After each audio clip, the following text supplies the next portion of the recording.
Salut, salut, j'espère que vous allez bien. Je vous retrouve pour une nouvelle vidéo Thermomix, bien entendu. Aujourd'hui, on va parler de repas végétariens.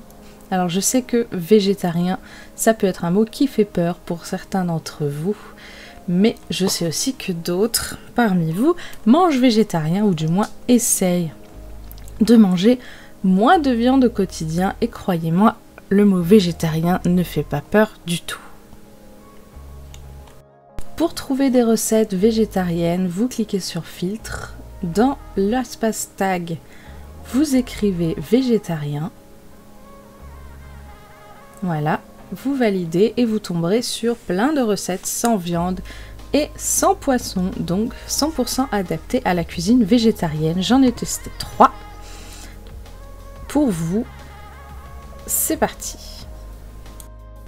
C'est parti pour notre première recette, donc qui est un dalle de lentilles corail aux épinards accompagné de yaourt. Donc le dalle de lentilles corail, pour les personnes qui ne connaissent pas, je sais que tout le monde ne connaît pas, déjà c'est des plats, je dirais, d'origine peut-être asiatique, peut-être du Maghreb ou je sais pas, des Antilles, de quelque part par là. En tout cas, c'est pas de chez nous, ça c'est sûr. Mais voilà, c'est un plat qui est du coup d'origine hors Europe, ça c'est ce qui est certain. Et il s'agit tout simplement de cuire des lentilles corail, voilà, avec beaucoup d'épices. Si vous n'aimez pas les épices, que vous n'aimez pas manger très épicé, faites comme moi, réduisez simplement la quantité d'épices pour que ça ne pique pas, parce que faites attention, le dalle de lentilles corail a tendance à piquer. En tout cas, il y a une des recettes de Thermomix qui est le dalle à l'indienne que j'ai jeté à la poubelle tout simplement parce que c'était beaucoup trop fort, beaucoup trop fort. Donc voilà, n'hésitez pas, bien entendu, à toujours adapter les recettes en fonction de vous. Donc si je devais décrire le dalle de lentilles corail, après je ne suis pas une experte, mais je dirais tout simplement que c'est un bouillon avec des lentilles. Voilà. C'est très pâteux, ça ressemble à une purée, mais disons avec des lentilles corail qui ne sont pas mixées. Enfin, vous verrez la recette tout simplement. C'est un plat assez original, voilà, que j'ai mangé vraiment très peu de fois, que j'ai toujours fait avec le Thermomix. Et bien entendu, comme certains le savent peut-être, les légumineuses, donc légumineuses c'est tout ce qui est lentilles, haricots secs, etc. Elles sont riches en protéines végétales, bien entendu, ce qui en fait des atouts très importants dans la nourriture, dans plutôt l'alimentation végétarienne. Et oui. Alors il y a peut-être des gens parmi vous qui sont végétariens par choix, par conviction, ou peut-être pour des raisons de santé. Peu importe, mais ne vous en faites pas. Thermomix a aussi beaucoup de recettes pour vous. Et il y a énormément de recettes qui sortent au fur et à mesure, tous les mois, toutes les semaines, etc.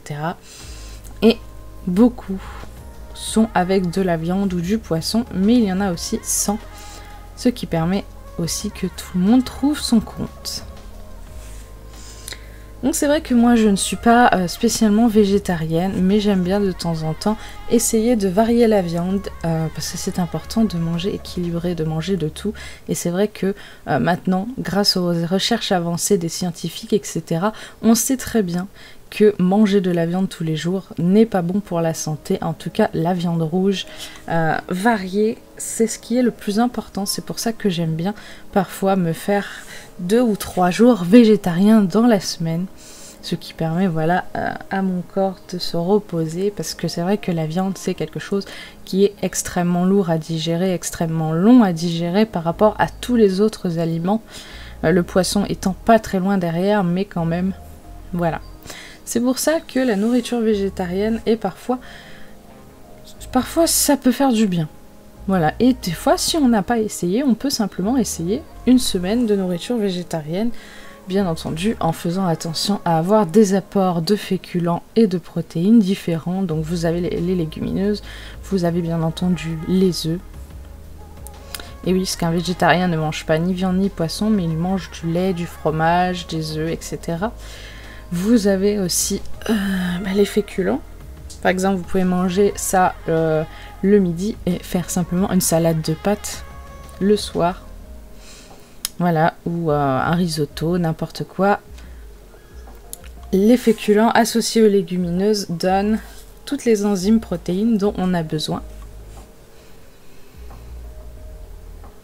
Donc ce plat, ce dalle de lentilles corail là est pour moi validé en tout cas. Pour une fois, ce n'était pas trop fort, ce n'était pas trop excessif en herbe. J'ai beaucoup aimé et je le valide du coup. Si vous n'avez jamais testé, n'hésitez pas à tester, bien entendu, toujours en faisant attention aux épices, comme toujours. Voilà.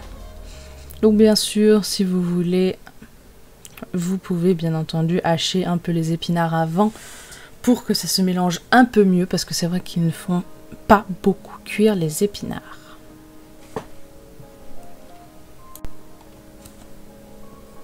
Deuxième recette, un risotto de céréales gourmand.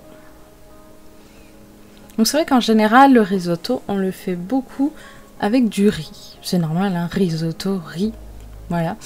Mais il existe aussi des risottos faits par exemple avec des coquillettes ou même des creusets qui sont disponibles bien entendu sur Thermomix pour changer un peu, tester de nouvelles choses. Mais là, cette fois, c'est un risotto avec un mélange de céréales. Donc comme tout risotto, on commence par le fromage. Et là, j'ai râpé du coup du parmesan. Ensuite, on commence avec le côté légumes. Je dis bien légumes avec des guillemets parce que bon, les champignons sont techniquement, nutritionnellement considérés comme des légumes. Donc les carottes et les champignons qu'on va venir mixer, qui va être un peu notre accompagnement à l'intérieur de notre risotto. Et du coup, je me suis servi de mélange de céréales type Tipiak. De toute manière, c'est ce qui est demandé pour la recette, pour ce risotto. Donc comme tous les risottos, bien entendu, on commence normalement par faire rissoler de l'échalote. Moi, je me contente juste de faire fondre la matière grasse demandée, vu que je ne cuisine pas l'échalote. C'est un choix personnel, après tout le monde est libre d'utiliser des échalotes si vous aimez ça. Donc voilà le mélange de céréales. Donc moi c'est un mélange, je ne saurais pas vous dire. Mais voilà, il existe plein de mélanges de céréales de Tipiak. N'hésitez pas bien entendu à prendre celui que vous aimez.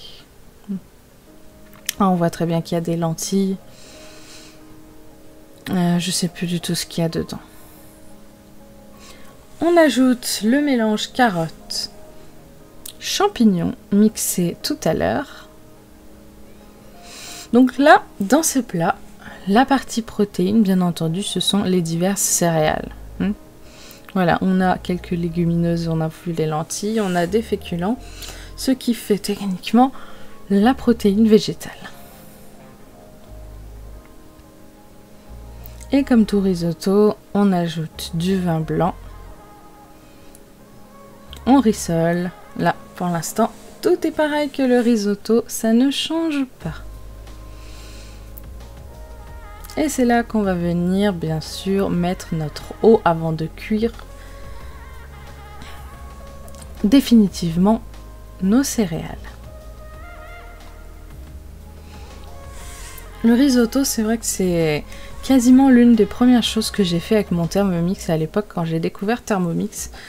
C'est un plat qui est très bon, qui est très réconfortant quand il fait froid, que j'aime beaucoup. Par contre, attention, ça a tendance à être très gras.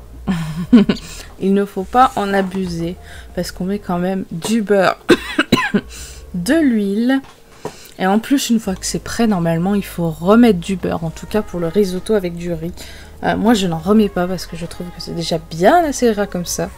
Mais voilà, disons que c'est rissolé, cuit dans le bouillon, etc.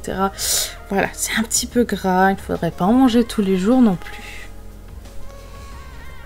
Attention. Et voilà. En tout cas, en risotto ou à manger tel quel, je suis très fan des mélanges de céréales. C'est vrai que ça change de toujours manger des pâtes, du riz, des pommes de terre, des pâtes, du riz, des pommes de terre. Ça change un peu. Varier les féculents, c'est aussi important. Et c'est quand même la base de l'alimentation végétarienne de varier, parce que si on ne varie pas, bien entendu, on n'a pas toutes les enzymes qu'il faut. Donc pour les petites précisions, je crois, il me semble, après si je dis des bêtises, n'hésitez pas à me corriger dans les commentaires, je ne suis pas une experte du régime végétarien, mais normalement il y a dans la viande 9 enzymes qui sont très importantes, donc 9 enzymes de protéines associées à la protéine, qui sont très importantes pour nous et que notre corps ne sait pas fabriquer. Donc pourquoi on dit qu'il faut généralement associer un féculent à une légumineuse ou à un oléagineux, bref. Pourquoi on dit qu'il faut mélanger plusieurs choses? Parce que tout simplement, vous prenez par exemple les pâtes. Par exemple, dans les pâtes, il n'y a pas ces 9 enzymes qui sont présents dans la viande. Il n'y en a peut-être que 3 ou 4, voire 5. Et du coup, celles qui manquent dans les féculents sont en général dans les légumineuses. Voilà. Donc pour avoir l'équivalent de tout ce que l'on trouve, il faut associer. Pour cette dernière recette, j'ai choisi de tester un plat que je connais très très bien et que j'aime beaucoup en version végétarienne. J'ai choisi de faire une moussaka de lentilles. Donc c'est une moussaka tout à fait normale, seulement dans la sauce tomate, au lieu de mettre de la viande hachée pour faire une bolognaise techniquement, et au lieu de ça, je vais mettre des lentilles corail dans la sauce tomate pour remplacer la viande. Voilà, tout simplement. Donc le début commence bien entendu pareil qu'une moussaka normale. Chez vous, n'hésitez pas, vous aussi, à essayer les plats que vous préférez le plus en changeant la viande ou le poisson par une alternative végétarienne. Par exemple, je ne sais pas faire des spaghettis bolognaise, mais en remplaçant la viande, par exemple, par des lentilles. Ce sont des idées comme ça pour varier de la viande ou pour transformer les plats que vous préférez le plus en plats végétariens si vous êtes par exemple végétarien.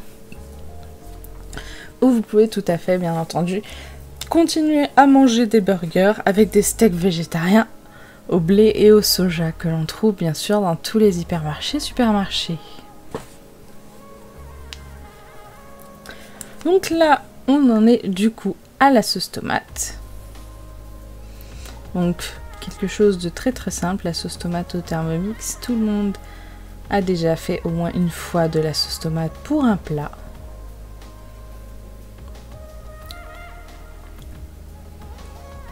Et dans cette recette par contre, j'ai pas compris pourquoi ils mettent du vin rouge. J'ai jamais vu encore de moussaka où on met du vin rouge, mais bon. Il faut pas chercher. Moi des fois je cherche pas spécialement. Mais bon, après cuisson de toute manière, ça ne se sent pas. Ça, je peux vous l'assurer. Je sais que quand on veut manger plus végétarien ou arrêter la viande pour des raisons de santé, c'est pas tout le temps facile de l'expliquer à sa famille. Souvent on se dit comment je vais faire quand je sors dehors, quand on a des repas de famille. Et souvent, certaines familles ne comprennent pas. Et c'est vrai qu'on ne devrait pas, dans le monde moderne où on est, on ne devrait pas avoir encore des gens qui ont ce genre de difficultés avec leurs proches, végétariens, végétaliens, véganes. Tout le monde devrait pouvoir trouver son bonheur dans l'alimentation et se faire accepter partout, bien entendu. Mais ce n'est encore pas le cas et c'est vraiment quelque chose qui me chagrine quand j'y pense. Voilà.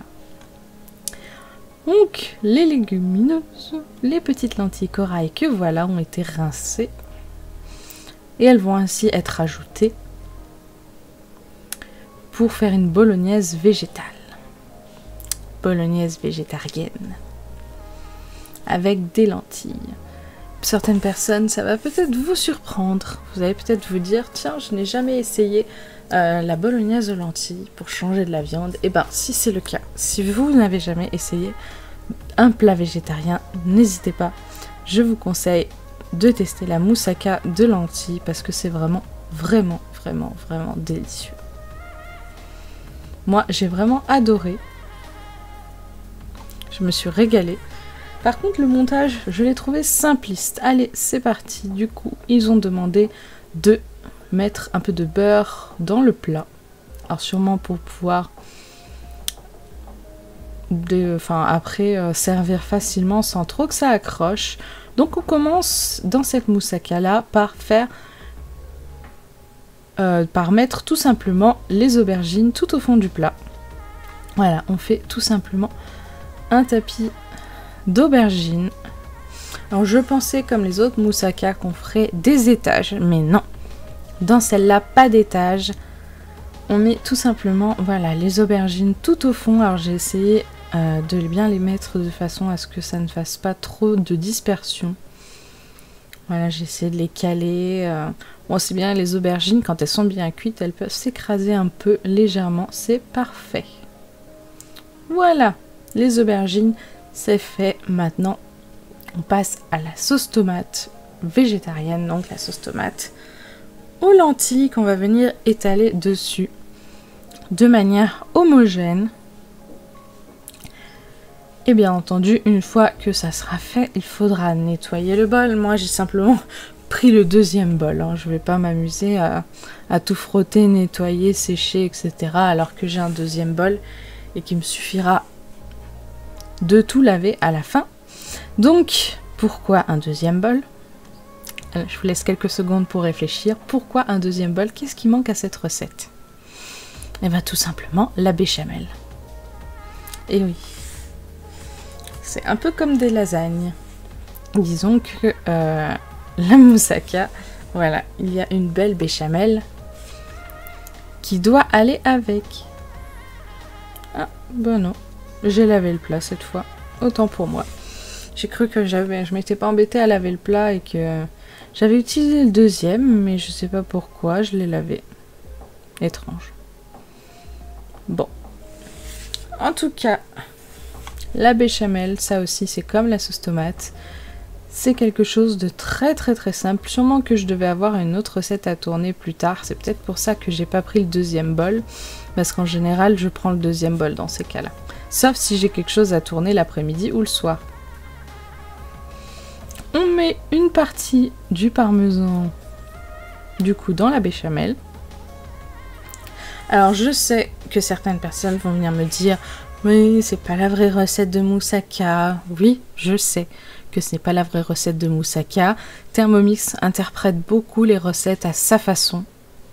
Et je sais que ça ne plaît pas beaucoup à certaines personnes qui sont du genre traditionnaliste, qui font les choses correctement, comme il faut, qui n'aiment pas les adaptations. Mais c'est comme ça, Thermomix c'est allemand et ils aiment adapter les recettes à leur façon, de façon à ce que ce soit simple pour les gens. C'est leur mot d'ordre, c'est simple, c'est rapide et c'est économique. Voilà pourquoi certaines recettes sont adaptées et ne sont pas du tout comme les recettes originales. Alors oui, je suis d'accord, dans la plupart des pays, la recette de moussaka se fait avec des pommes de terre et je ne suis pas très sûre que la bolognaise de lentilles soit acceptée ou même que ce soit réellement une béchamel comme ça. Le montage, je sais que ce n'est pas le montage original, mais les adaptations, c'est toujours bien aussi. Ça permet, surtout avec le Thermomix, de faire les choses plus simplement, tout en se régalant comme d'habitude.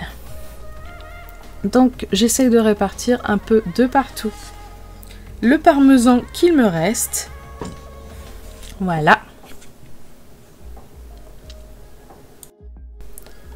Et c'est parti pour du coup le four. Et c'est parfait.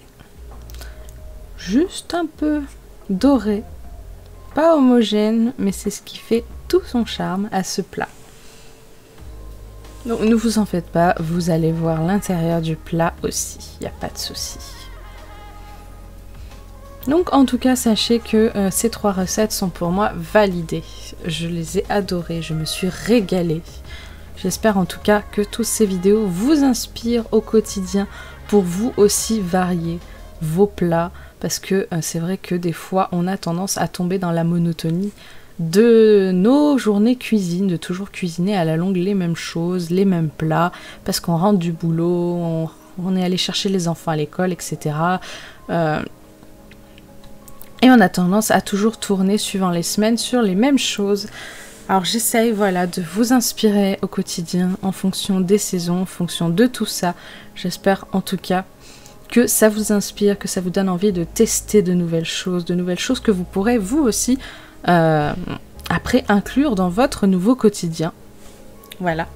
En tout cas, n'hésitez pas à vous abonner si vous ne voulez rien rater des prochaines vidéos, mettre un petit commentaire ou mettre un petit j'aime pour le référencement des vidéos et n'hésitez pas à regarder sur la chaîne pour d'autres idées et d'autres inspirations. Je vous dis à la prochaine.